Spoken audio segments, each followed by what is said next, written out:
The sky above Targus 7 burned like fire. A human rescue shuttle broke through the clouds, its wings shaking from the storm. Inside the cockpit, Captain Ryan Hale gripped the controls tightly. Red warning lights flashed across the panel. Alarms screamed in his ears, but he didn't care. Somewhere below there might still be life, someone left after the terrible battle between humans and the Canary Empire. "Command, this is Hale," he said into the radio. "I'm going down. Signal's faint, but it's someone alive." Static answered him. No voice, no order to stop. Only silence, he smiled bitterly. "Guess it's just me then." Lightning cracked across the clouds, painting the sky white. His shuttle hit something, metal debris from the destroyed warships. The whole craft shook hard. Ryan pulled up, fighting to steady it, but the right engine burst into flames. The ground rushed closer. With a final yank on the lever, he guided the shuttle into a crash landing across the rocky plain. The world turned upside down. When the dust settled, Ryan lay half buried under a piece of broken panel. His body hurt everywhere, but he was alive. He coughed, pushed himself up, and looked through the shattered window. Flames burned outside. Pieces of black armor and twisted alien machines covered the ground. He turned on his wrist scanner. The display blinked. One weak life signal less than 100 meters away. He grabbed his emergency pack, stepped out into the smoke, and followed the signal. The wind howled through the broken hills, carrying the smell of burnt metal and ozone. Ryan's boots crunched over alien bones and glass. Then he heard it. A faint voice through his helmet's comm system. "Help. I can't breathe." Ryan froze. The voice was not human. It was softer, musical, trembling. He ran toward the sound and found a figure lying beside a crashed Canary dropship. Her armor was silver, cracked open across the chest, leaking blue mist. She was tall, elegant even in ruin, with faint light glowing beneath the plates. Ryan knelt beside her. Her breathing was shallow, each gasp weaker than the last. "Hey, stay with me," he said, pressing the side of her helmet. "Can you hear me?" Her eyes opened, a pale golden light shining through her cracked visor. For a moment, Ryan forgot she was the enemy. She looked terrified, fragile, more alive than anything else on this dead world. "Remove my armor," she whispered. "Please, it's crushing me." Ryan hesitated. "I can't do that." "Your armor, it's alive, isn't it? It could kill me if I touch it." Her lips moved under the broken mask. "It's killing me." He looked around. No medkit could help her. The armor was pressing deeper into her chest, cutting off her breath. He knew the risks. Every human pilot was warned. Never touch alien armor, never break a Canary seal. But rules meant nothing when someone was dying right in front of him. Ryan pulled off his gloves. "Hold on, I'll try." He found a release latch under her collar. It pulsed with faint blue light. His fingers burned when he touched it, but he didn't stop. One by one, he unlocked the seals. The armor resisted, almost like it was alive and angry. Steam hissed out as each lock clicked open. Finally, he pulled off the front chest plate. The air around them shimmered. The Canary woman gasped, taking her first deep breath in minutes. Her eyes fluttered open again and she looked at him, not with fear but with something else. "Human," she whispered. "You touched forbidden metal." Ryan smiled weakly. "Yeah, well, I've always been bad at following orders." Her hand twitched, reaching toward him, but before she could speak again, her body went limp. No, stay with me," he shouted, shaking her shoulder. He checked her pulse. It was weak, fading fast. He tore open his pack, pulling out a human oxygen tube, and gently placed it over her mouth. He adjusted the settings, hoping it would help. "Come on," he muttered. "Breathe. You wanted air, remember? So breathe." For a moment, there was nothing. Then slowly, her chest rose again. A soft light pulsed under her skin. She was alive. Ryan let out a long breath of relief. He looked at her face through the cracked visor. Without the cold armor, she looked different, almost peaceful. He whispered, "Who are you?" But she didn't answer. Thunder rolled above them. The storm grew stronger. Ryan knew they couldn't stay here. He lifted her gently into his arms and began walking back to the crashed shuttle. Her armor pieces fell away, clattering against the rocks like dead shells. Inside the wreck, he laid her on a cot, checked her breathing again, and sat beside her. Outside, lightning flashed and the wind screamed. He stared at the alien woman, his supposed enemy, and wondered what kind of world would make someone wear armor that killed them. Then, as he turned to check his radar, he saw a flicker of movement far in the distance. Multiple signals approaching fast. Ryan's heart pounded. Someone was coming, and they weren't coming for peace. The storm outside roared for hours, hammering the wrecked shuttle. Inside, dim emergency lights flickered over broken panels and twisted metal. Ryan sat beside the alien woman, checking her pulse again. She was still breathing, slow but steady. Every few seconds, her skin glowed faintly with that same golden shimmer. Ryan rubbed his tired eyes. "You're tougher than you look," he said quietly. He opened his pack, took out a small heater, and placed it near her to keep her warm. The scanner showed her oxygen levels rising, but barely. The Canary body was different from a human's. Her lungs were designed for thinner air. Her armor must have helped her breathe. Without it, she was fragile, like glass. Ryan sighed. "You need a medic. And I need a miracle." He looked around the shuttle. The crash had destroyed the long-range beacon. His only chance of rescue was to fix it, but the storm outside made it impossible to work. For now, all he could do was wait and pray the signal he'd sent earlier had reached someone. A soft sound pulled his attention back. The alien moved slightly, her eyes flickering open. She stared at the ceiling, then slowly turned to him. "Where am I?" Ryan smiled a little. "You're in what's left of my ship. You crashed nearby. I pulled you out of your armor before it killed you." She blinked slowly. "Why?" "Because you were dying." Her voice was faint but sharp. "No human saves Canary," Ryan shrugged. "Then maybe I'm not a very good human." For a moment, silence filled the cabin. She studied his face as if trying to understand the emotion behind his words. Then she tried to sit up, gasping in pain. Ryan quickly placed his hand on her shoulder. "Don't move. You're hurt. That armor crushed your ribs." She looked down at the broken plates of metal lying beside the cot. "You shouldn't have removed it. It could have killed you." "Yeah, well," Ryan said softly.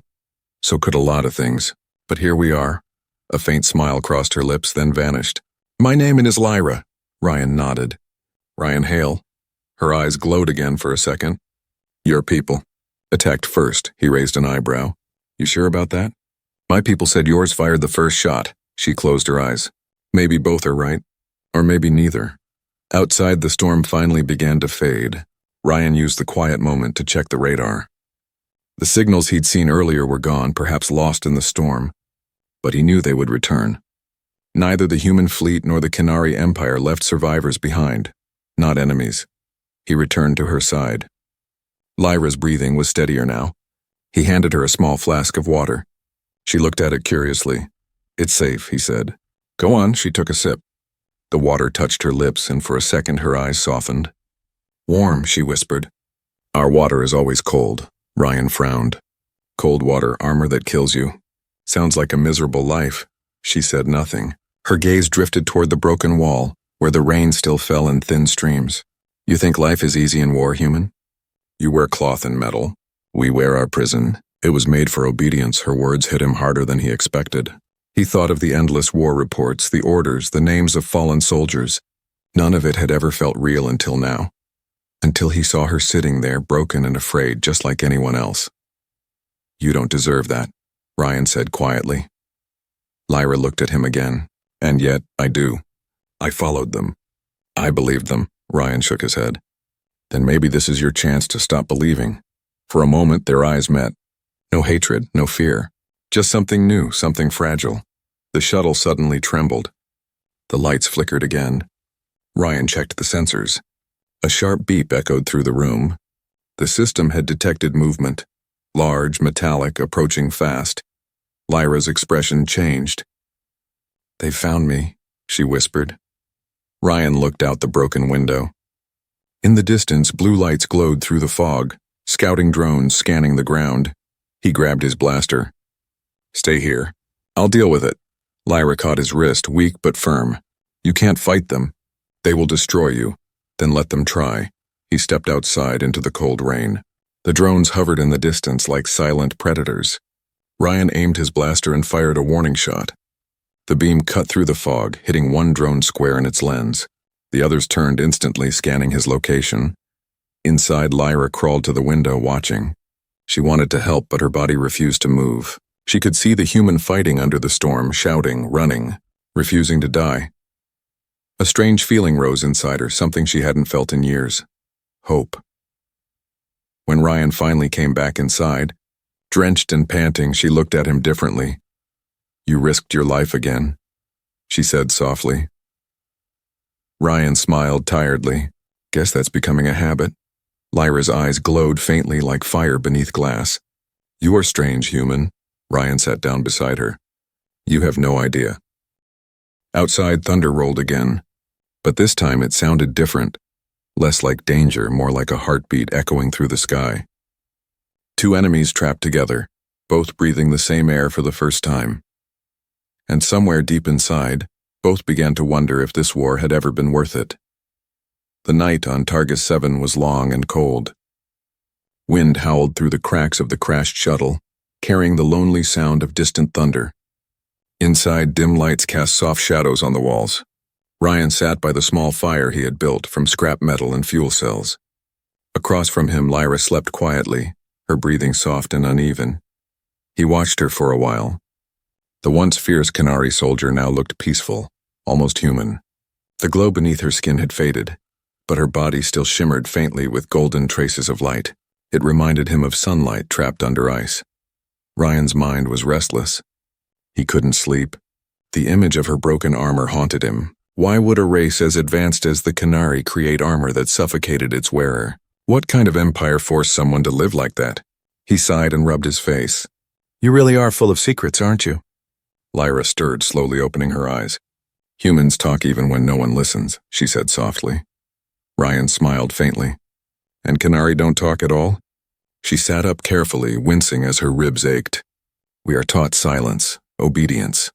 Words can be dangerous where I come from." Ryan tossed a small piece of metal into the fire. "That's a sad way to live." Lyra looked at the flames, her golden eyes reflecting the light. "We are not allowed to live, only to serve." For a long moment, there was only the sound of the fire crackling between them. Then she reached beside her cot and lifted a small piece of her armor. It was blackened and twisted from the crash. "You asked why it hurts us," she said. "It is not made to protect. It is made to control." Ryan frowned. "Control?" She nodded slowly. "Each piece is linked to our hearts. The armor monitors every breath, every movement. If we disobey, it tightens. If we question orders, it seals itself. It can even stop our lungs from moving." Ryan stared in disbelief. "That's insane. Why would anyone do that to their own people?" Lyra's expression was hollow. "Because obedience builds empires. Freedom builds rebellion." Ryan leaned back, shaking his head. "And you just accepted that?" Her eyes narrowed. "You think I didn't fight? I tried once. I questioned my commander. The next morning, they locked the armor tighter. For 5 years, I could barely breathe." Her voice trembled slightly. "We are soldiers not by choice, but by design. Every Canary child is fitted with armor by age 10. It grows with us. It listens to us. It becomes our cage." Ryan felt a chill run through him. He imagined a child trapped in cold metal since birth, never feeling sunlight or air. "That's not living," he said quietly. "That's slavery." Lyra looked up at him, her voice almost a whisper. "Then what is freedom, human? Is it the right to choose who you kill?" Ryan didn't answer at first. He looked into the fire, remembering faces of fallen soldiers, friends lost on other worlds, all for orders that never made sense. "Maybe freedom," he said finally, "is the right to choose who you save." Lyra studied him closely, as if trying to understand a language she'd never heard before. Then for the first time she smiled. It was small, uncertain, but real. Outside, the wind died down. The storm had passed. The silence that followed felt heavy, like the calm after a battle. Ryan stood and checked his instruments. The transmitter was still broken. The atmosphere was clearing, but their position was too deep in the wasteland. "We need to fix the beacon," he said. "If I can get it working, maybe someone will pick up our signal." Lyra shook her head slowly. "If my people find us first, they will take me back. And if yours come, they will kill me." Ryan met her eyes. "Then I guess we don't let either of them find us." Lyra tilted her head slightly, curious. "You would go against your own command?" "For me," he smirked. "Let's just say I've had enough of orders lately." She looked at him for a long time as if weighing his soul. Then she whispered, You are not like the others. Ryan chuckled softly. I get that a lot. As dawn began to rise, the first light touched the broken hills outside. Lyra stood weakly, walking toward the open hatch. She stepped out, feeling the wind on her face. Her hair moved with the air, something she hadn't felt in years. Ryan followed her, watching quietly. It feels strange, she said softly. To breathe without fear. Ryan nodded. That's what life is supposed to feel like. She turned toward him, eyes glowing gently. Then maybe I've been dead my whole life. Before he could reply, the scanner on Ryan's wrist beeped sharply. He looked down. 2 signals had appeared on the radar. One was human. The other, unmistakably Canary. Lyra's expression turned cold. They're coming for me. Ryan looked toward the sky where 2 distant lights moved through the clouds. Warships, approaching fast. He clenched his jaw. Then we better move before they decide who gets to kill us first. And as the first rays of sunlight hit the valley, human and alien ran side by side, 2 fugitives bound by one fragile thing neither had ever known before. Trust. The morning sky on Targus 7 was dull and gray. The air smelled of burnt dust and smoke. Ryan and Lyra moved carefully across the rocky valley, their shadows long against the mist. The wrecked shuttle was now behind them, a graveyard of metal and fire. They needed higher ground to send a signal. Ryan carried his broken transmitter pack on his shoulder, every step heavy with exhaustion. Lyra walked beside him, slow but steady, her breaths visible in the cold air. How much farther?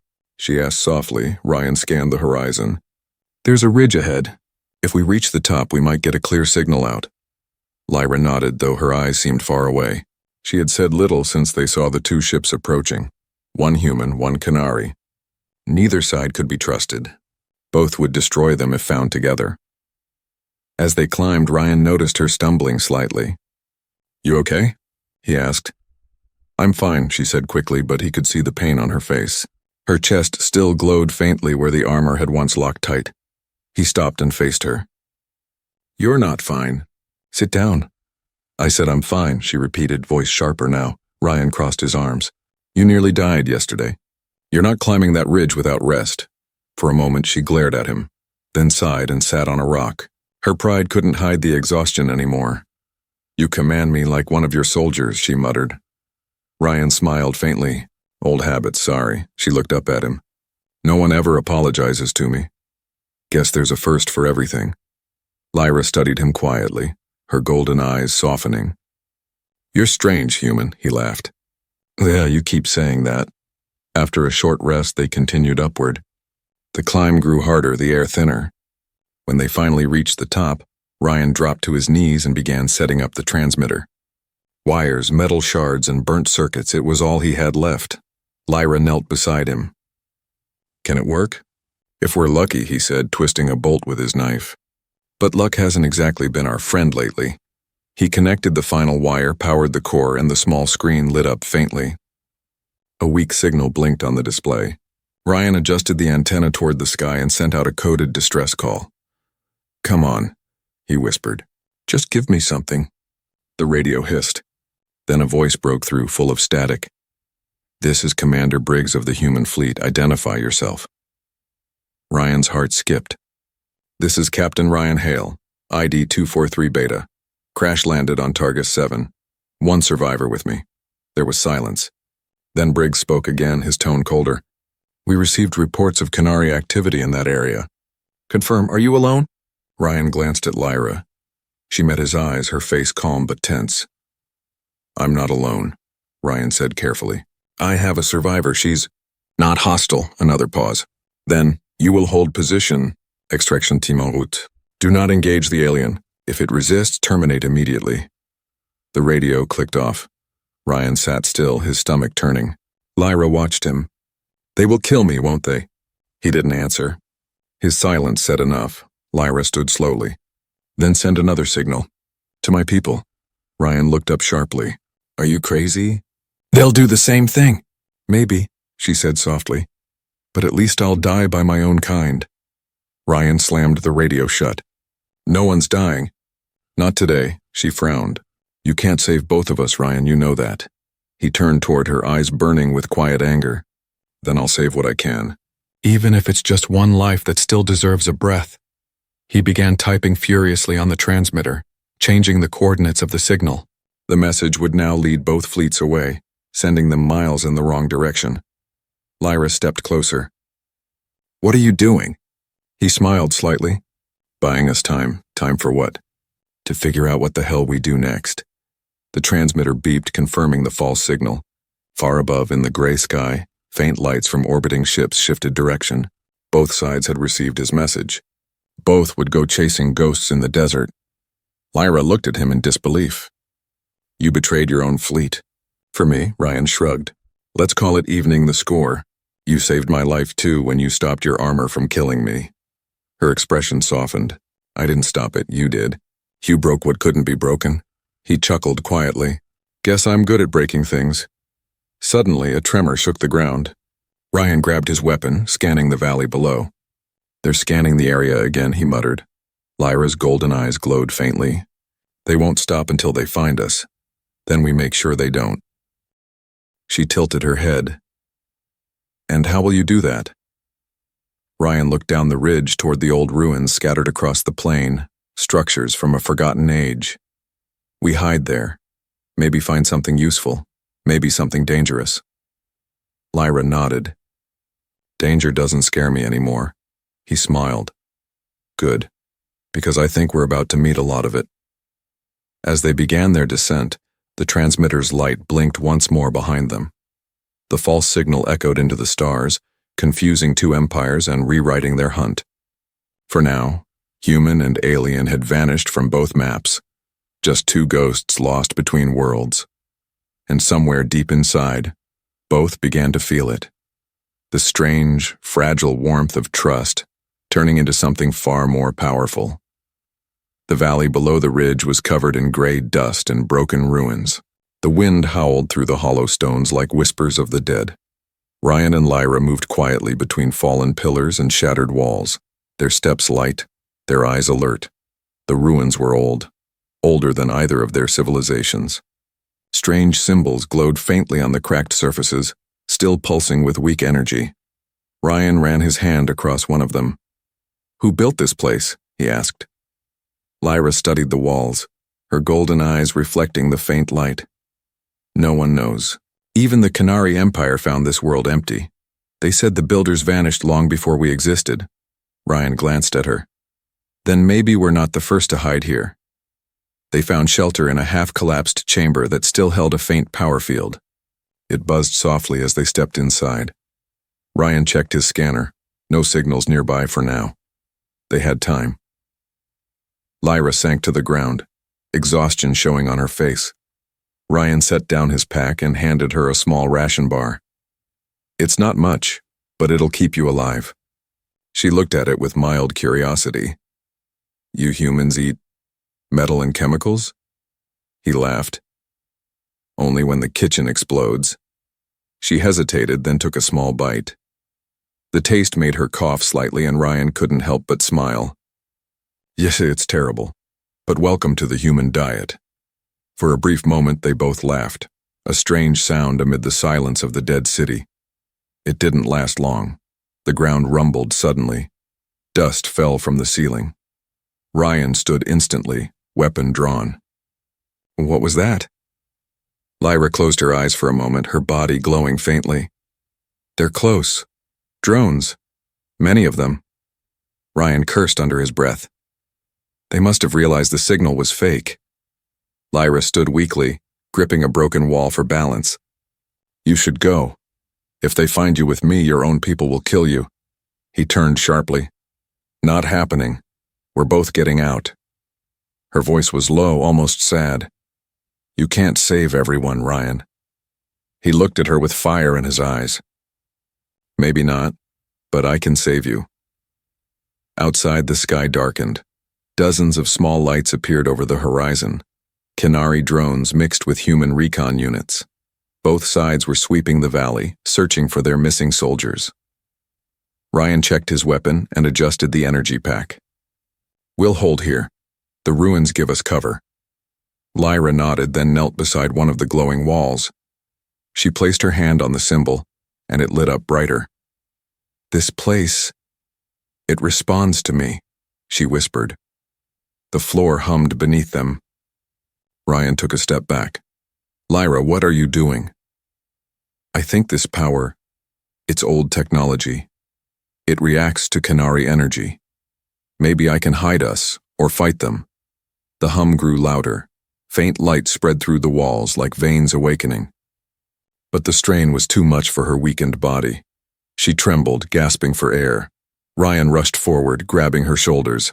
"Stop! You'll kill yourself!" Her eyes glowed fiercely. "Better me than both of us." Ryan shook his head and pulled her hand away from the wall. The light dimmed immediately. She fell forward and he caught her in his arms. "No more," he said softly. "You've already done enough." Outside, thunder rolled again. Not from the sky this time, but from ships entering the atmosphere. The valley lit up with blue flames as drones descended, forming circles of light in the dark. Ryan carried Lyra deeper into the ruins. They found a narrow tunnel leading to an underground chamber. The air was damp and cold, but it would have to do. He laid her gently on the floor. "Stay here," he said. "Where are you going?" she asked weakly. He checked his weapon again, buying time. Before she could argue, he was gone. Ryan climbed back up to the surface. The drones were closing in fast, their lights scanning the ruins. He took cover behind a fallen statue, waited for one to pass, and fired. The beam hit the drone's core, exploding it into shards. Another turned toward him, firing back. Ryan dove, rolled, and fired again. The ruins echoed with the sound of energy blasts. He moved like a ghost, fast and precise. Inside the tunnel, Lyra heard the fight. Every shot echoed in her chest. She tried to stand, but her legs refused to move. Her body was too weak, her lungs burning. Tears filled her eyes. She hated feeling helpless. Then she saw the faint glow of the ancient walls again. They responded to her emotion like they were alive. She pressed her hand against one, whispering in her language. The light spread, running through the tunnels like fire through roots. Outside, Ryan's scanner beeped. The drones stopped suddenly, confused. The ancient walls glowed around them, sending out waves of energy. The machines sparked and fell from the sky, crashing one after another. Ryan looked around in disbelief. "Lyra, what did you do?" Her weak voice echoed through his calm. "I woke the ruins." For a few moments, the valley was silent again. Then far above, the sky roared. 2 warships, one human, one Canary, descended together. Ryan's heart sank. "They've both found us." He ran back into the tunnel. Lyra was lying on the floor, her glow fading fast. "They're coming," he said. She opened her eyes slowly. "Then it ends tonight." Outside, thunder shook the world again. But this time, it wasn't weather. It was war returning for the last breath. Ryan looked at Lyra, then at the door. "If this is the end," he said quietly, "let's make sure it means something." And as the first explosions hit the ground, human and alien stood side by side, ready to fight not for empire, but for each other. The ground shook as explosions lit up the valley. Smoke rose in dark spirals against the storm clouds above. Ryan and Lyra stood at the edge of the underground chamber, the glow from the ruins flickering around them like dying stars. Outside, the war had found them. The first blast hit the cliff, sending dust and debris down the tunnel. Ryan pulled Lyra behind a column, shielding her from the shockwave. "They're bombing the surface," he shouted over the noise. "We have to move." Lyra coughed, her breathing shallow. Her skin glowed faintly, weaker than before. "They'll destroy everything," she said softly. "Both sides. They don't care who dies." Ryan looked at her, tired, afraid, but still defiant. "Then let's make sure we don't die for them." He helped her up and guided her deeper through the tunnels. The old stone walls hummed again with faint energy. They passed carvings of strange figures, beings with both human and alien shapes. The meaning was lost, but Ryan felt something in it, as if these ruins had seen this kind of war before. They reached a large open chamber. In the center stood an ancient machine, a circular platform surrounded by broken pylons. Blue light pulsed weakly from its base. "What is this?" Ryan asked, scanning it. Lyra touched one of the pylons. "A life chamber," she whispered. "A machine that shares breath between beings. My ancestors once used it to heal the wounded during the First Wars." Ryan frowned. "Shares breath?" "Yes. One life can give strength to another. But it is dangerous. It drains the giver completely." He looked at her sharply. "Don't even think about it." She gave a faint smile. "You don't even know what I was thinking." He stepped closer. "You were going to use it to save me. I can see it in your eyes." She turned away. "Your people are closer to saving this world than mine. You should live."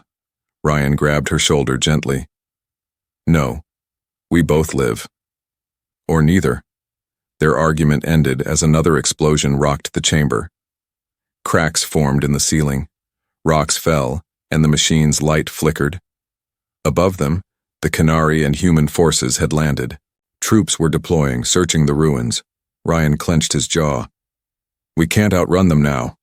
Lyra looked up. "Then we stand." He nodded. "Together." They climbed back toward the surface. When they reached the top, the night was burning. The ruins glowed from the fires of battle. Drones filled the sky. Human troops were on one side of the valley, Canary soldiers on the other, both unaware that their true target stood between them. Ryan raised his blaster, hiding behind a fallen wall. "Once they see us, they'll open fire." Lyra stood beside him, the faint light from her skin reflecting on the shattered stones. "Then let them." He looked at her. "You're crazy." She smiled softly. "You taught me that." A blinding flash streaked through the sky as the first energy blast struck near their position. The shockwave threw them to the ground. Ryan fired back, taking down 2 drones. The air was filled with heat and chaos. Lyra's voice came weak through the noise. "They won't stop, Ryan. They'll keep killing until nothing is left." He looked at her. "Then we stop them." "How?" she asked. Ryan pointed toward the ridge. "The beacon. We can overload it. The blast might destroy every machine in the valley." Lyra hesitated. "It'll kill you." He grinned. "You're assuming I'll let it." They ran through the fire and smoke, dodging falling debris. The beacon still stood at the far end of the ruins, half buried but active. Ryan reached it first, tearing open the side panel. Sparks flew. "I can reroute the power," he said. "But I'll need time." Lyra covered him, using her energy blasts to disable incoming drones. Her power burned brighter each time she fired, draining her strength. "Almost there," Ryan shouted. A sudden blast hit near them, throwing Lyra backward. She crashed against a wall, gasping in pain. Ryan turned and ran to her. "Lyra!" Her chest glowed bright blue. "The armor's remains. They're reacting," she whispered. "It's feeding on me." He grabbed her hand. "Stay with me. Don't you quit on me now." She looked at him with fading eyes. "Promise me, Ryan. If I don't survive, destroy this armor. Don't let anyone use it again." "Stop talking like that," he said, his voice breaking. "You'll make it." Her light dimmed further. "You gave me breath. Now let me return it." Before he could stop her, she pressed her hand against his chest. Energy surged between them, warm, blinding, alive. The ruins around them lit up with golden light. Ryan gasped as the power flowed into him. His wounds closed, his vision sharpened. He could feel her strength, her memories, her very soul merging with his. "No!" he shouted. "Lyra, don't!" Her voice was soft, fading. "Now, you can breathe for both of us." The light exploded outward, shaking the ground. The beacon overloaded, sending a massive pulse through the valley. Drones dropped from the sky, their circuits fried. Soldiers on both sides fell back in shock. When the dust settled, Ryan stood alone amid the wreckage, his body faintly glowing with golden light. Lyra's armor lay empty beside him, broken and still. He fell to his knees, tears mixing with ash. "You didn't have to do this," he whispered. "You already saved me." The wind howled across the ruins, carrying her last words in his memory. To breathe free, someone must first give their breath. Ryan looked up at the burning sky. The war had stopped for now. But he knew something greater had been born in that moment. The breath of one had changed the soul of another, and soon, the galaxy would learn what humanity did when someone they cared for took their last breath. Smoke still hung in the air above the ruined valley of Targus 7. The ground was cracked and blackened, littered with pieces of fallen drones and twisted metal. The warships in the sky had gone silent. The world seemed to hold its breath. In the middle of the destruction stood one man, Captain Ryan Hale. His uniform was torn, his body burned, yet he was still alive. Faint golden light shimmered beneath his skin, pulsing like a second heartbeat. He dropped to his knees beside the broken armor that had once belonged to Lyra. It was cold now, just metal and silence. But to him it felt alive. "Lyra," he whispered, his voice shaking. "You didn't have to save me." He lifted one of the armor pieces, and it glowed faintly, as if answering him. The warmth traveled through his hand and into his chest. He could feel her presence inside him, not as a ghost, but as part of his very breath. "Then live," her voice echoed faintly in his mind. "Live for both of us." He closed his eyes and exhaled slowly. For the first time, the air felt different, cleaner, fuller. He wasn't just breathing for himself anymore. A sharp beep pulled him back to reality. His wrist scanner flickered to life. Both fleets were closing in again, their troops spreading across the valley. Ryan stood up. His hands trembled, but his mind was calm. He had made his choice. He climbed a pile of rubble and activated the broken transmitter one last time. Static filled the air, but his voice came through strong and clear. "This is Captain Ryan Hale of Earth Command," he said. "And to the Canary Empire, I know you're listening too." Silence followed. Then both frequencies opened at once, two angry voices demanding his surrender, one human, one alien. Ryan didn't care. "You both wanted her dead. You both sent armies to kill one life that only wanted to breathe." His voice rose, stronger with every word. "Look around you, you've destroyed worlds, spilled blood, and called it victory. But you can't kill what she gave me." He paused, his breath glowing faintly in the dim light. "She gave me her last breath so I could speak these words. And I'm telling you, this war ends now." Across the open channels, voices whispered in confusion. Soldiers on both sides looked at their screens, staring at the image of a lone human glowing with alien light. Ryan continued, his tone calm, but powerful. "You can kill a body, you can crush a world, but you can't destroy the will to live free."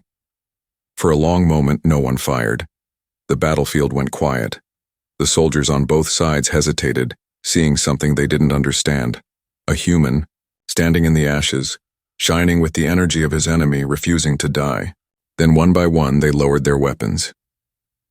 Ryan looked to the sky as the last drone fell silent. The storm clouds began to break, letting sunlight touch the ruined ground. It was weak, but real.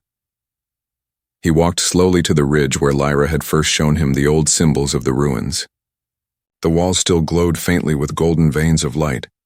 He knelt down and placed her armor there piece by piece, like laying flowers on a grave. "Rest now," he said softly. "You're free." The armor pulsed one final time before fading completely, its glow sinking into the stone.